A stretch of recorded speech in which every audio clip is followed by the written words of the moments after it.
Like, I ain't gonna lie, I tried. When I first got out, I bought me a suit, tie. I went in application. But after a while, it pushed me to the point of it's free money on the street. And I got into the same mentality of drug money is good money. Street money is good money. Which in reality it wasn't, because as a result, I lost my brother to the same hood, same block, same street that I claim that I love. My brother got killed in front of everybody. Everybody around the same people that say they gangster.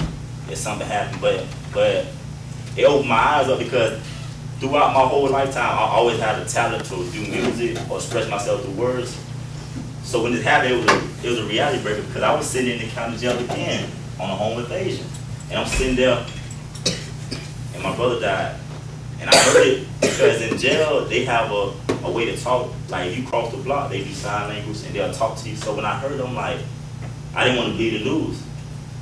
But it was always a wake-up call for me to stop what I'm doing. So I just think about, okay, when I get this town, what I'm going to do. My family can't take another loss. I can't take another loss.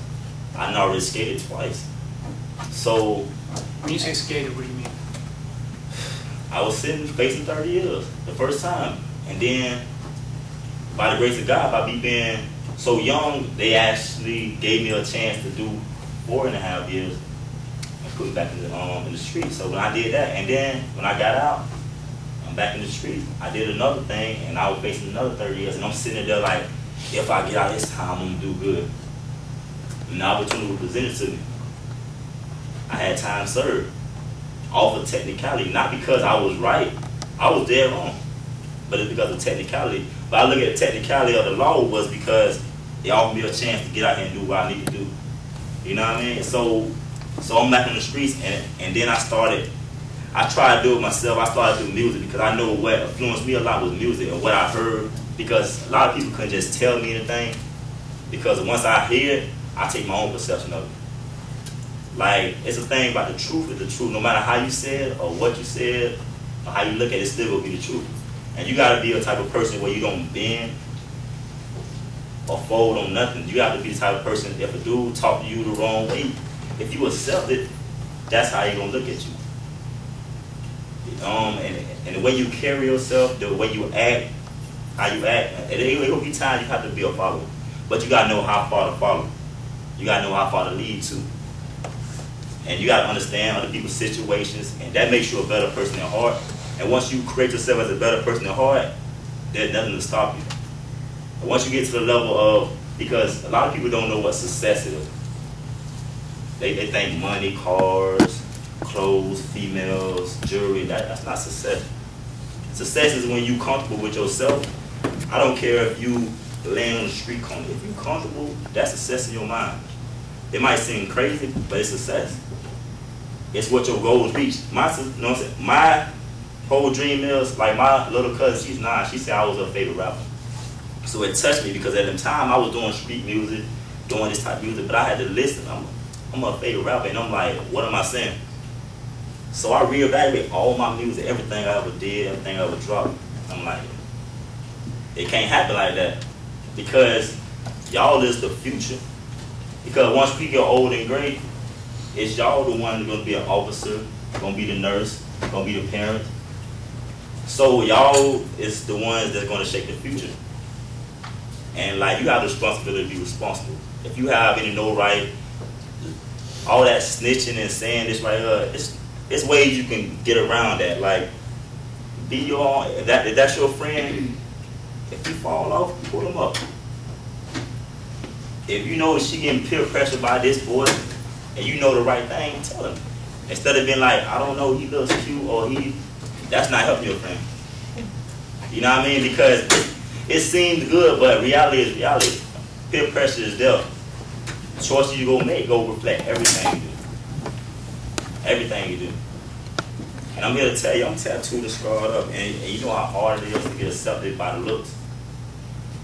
But that's why my inside has to be the one that outweighs all that. When I first walked in the room, everyone looking at me, they're like, but I get this a lot. You know what I mean? But I done built myself to the level of my action and what I speak and what come out of my mouth, they're going to shape you, because after a while, It's not the tattoos you see. It's the words I speak and how I carry myself. And each one of y'all have the right and have the future, enough future ahead of you to be something like somebody can look up to.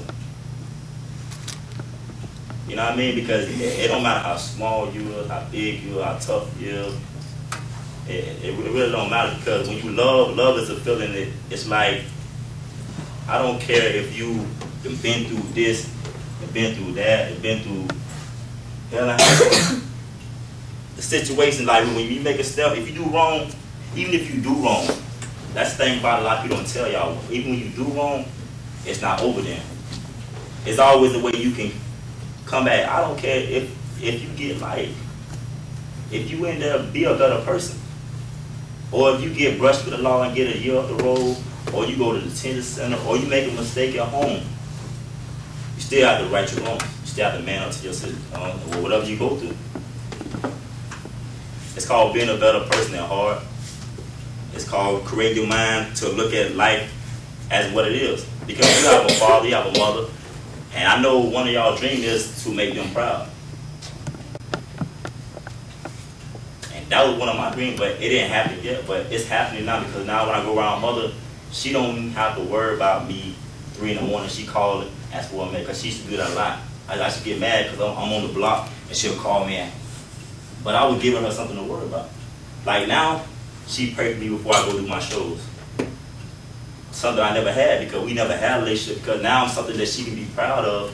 As a mother, she can look back and be like, oh, my son, he does music now. She can show her friends what I do.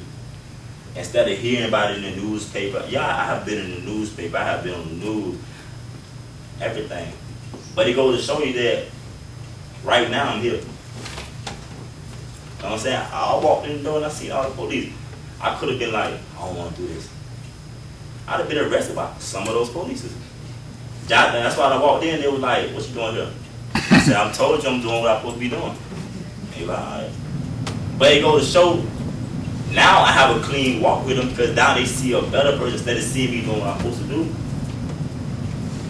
When they see me on the street, they might just keep moving. And it makes it better for me to do right. That's why you have to be a better person inside. You know what I mean? If your friends swear, I'll put them in. Even if somebody you don't know, it's the right thing to do. Can I add on to what you were saying? Sure. Sometimes doing right is lonely. When you know you have to step up and do something that you know somebody might not agree with, but you're going to do it anyway because you know it's right, you feel like you're alone, you know? He said he's been arrested by some of the police that were in there working out lifting weights.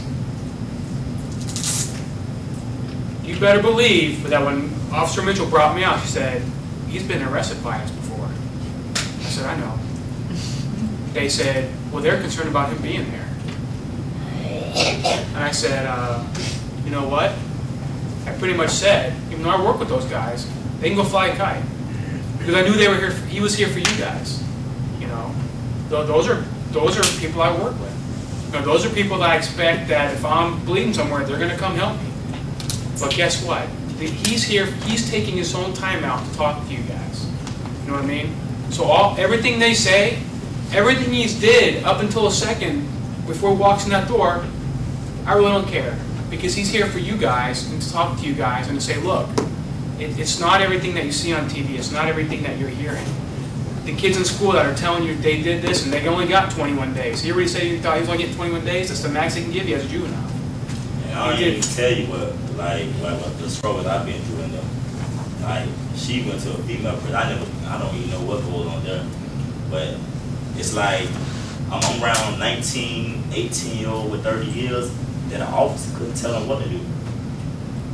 Couldn't tell them nothing to do. So, because they have 8 hours to be there. So they're not going to interfere with the inmates what's going on because they have a family at home. So it's just their job. So the struggle, the mental struggle, because the longest time there to me was at nighttime when I'm in my room, 3 in the morning, and all the lights off, and I'm sitting back and I'm reading. I have like 5 letters to my name, and I done read them like a million times. You know what I mean? I done looked at every part of the picture. And those are times when it's like, I'm looking at the same sky y'all looking at, but I'm looking from bar. Like freedom wasn't. I had to capture freedom in my mind. I had to mentally prepare myself for freedom. Even when I jumped out, I stumbled, but I had to prepare myself with what I want to do. I had to look at the big picture. Even in life, anything y'all want to do, you have to prepare yourself for it. If you want to be a doctor, you have to prepare yourself for it today.